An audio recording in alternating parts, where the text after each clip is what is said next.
Olá, aqui quem fala é o professor Gustavo Uchoas Guimarães, professor de História. E o tema da nossa aula é o fim da escravidão no Brasil.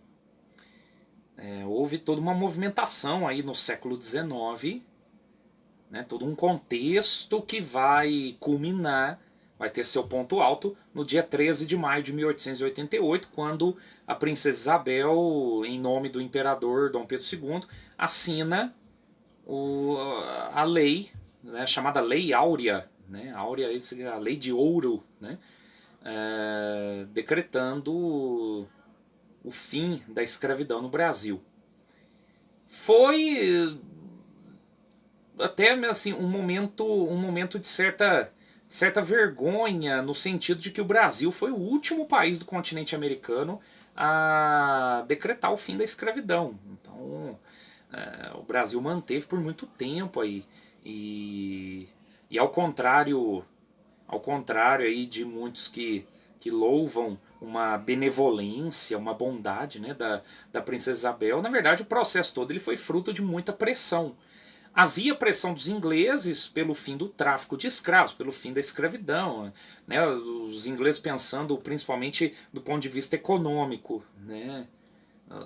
Não dá para fazer comércio com uma população escrava, né? Agora, trabalhadores assalariados compram produtos, escravos não, né? Então, mas havia também, claro, a luta dos movimentos abolicionistas aqui no Brasil. Então, muitos movimentos aí defendendo o fim da escravidão, lutando para isso, pressionando o governo para isso. Muitas lideranças negras, brancas, né, pardas, enfim, muita gente lutando pelo fim da escravidão, pressionando o governo para isso.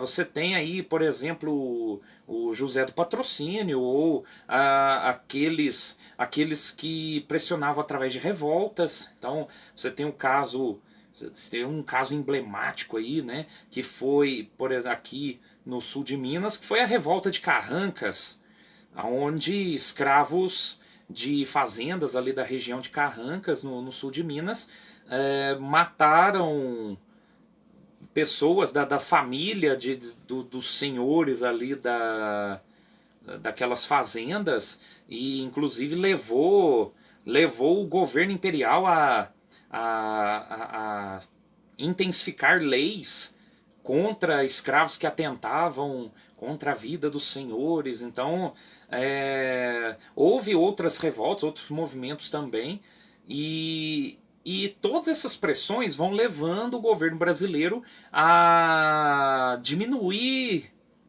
né, a escravidão aos poucos. Até foi um trabalho muito lento, né? Esse processo andou muito lentamente. Você tem 1850, a Lei Eusébio de Queiroz, proibindo o tráfico de escravos, né? O tráfico internacional, no caso, né? Trazer escravos do continente africano. Depois, só em 1871, você vai ter outra lei, a chamada Lei do Ventre Livre, que na letra da lei libertava os filhos de escravos nascidos a partir da data da lei. Depois, só em 1885, a chamada Lei dos Sexagenários, que libertava os escravos com mais de 60 anos. E essa lei foi, assim, digamos, uma lei de muito mau gosto, porque quase não tinha escravo com mais de 60 anos aqui no Brasil, né? Foi considerado uma piada. E depois, em 1888, a Lei Áurea, aí sim, libertando todos. Depois que todos os países do continente americano já tinham libertado seus escravos.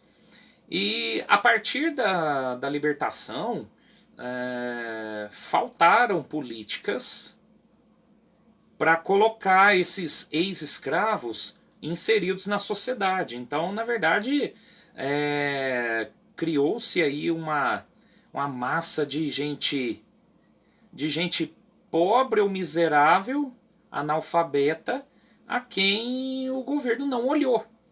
Tanto o governo imperial, no finalzinho já, né, porque depois o imperador Dom Pedro II foi deposto em 1889, como principalmente da parte dos governos republicanos, que não olharam para essa questão do negro, da inserção do negro na sociedade, né, de políticas para melhorar a vida dessas pessoas que eram ex-escravas. Então,